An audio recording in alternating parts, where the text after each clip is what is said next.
RMC ce matin à 7h03, l'une des premières femmes violées par le récidiviste de Nantes. Le 20 août dernier, cet individu a violé et tué une adolescente de 15 ans. Il a tout avoué. En 2005, il avait déjà été condamné pour une quinzaine de viols et tentatives.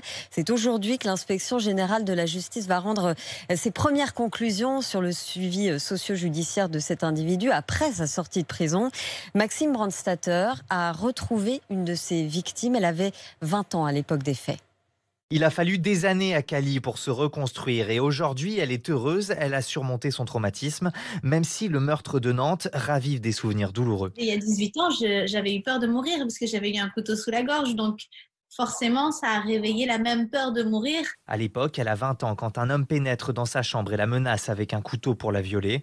Déjà à l'époque, elle comprend que son agresseur est malade. C'est juste à la fin, j'ai pu lui dire qu'il avait un problème psychologique et qu'il fallait vraiment qu'il cède, qu'on pouvait l'aider en fait. Il m'a demandé pardon. Il m'a dit « t'aurais qu'à juste imaginer que c'était un cauchemar ». Kali est aujourd'hui thérapeute, elle n'en veut à personne mais regrette que l'homme ait pu repasser à l'acte. Condamner sans guérir, ça ne solutionne pas. C'est dans le système d'incarcération qu'il faut retravailler en fait et qu'on doit prendre la responsabilité d'accompagner aussi ces personnes-là. On ne va pas tous les enfermer en attendant que par miracle ils s'auto-guérissent.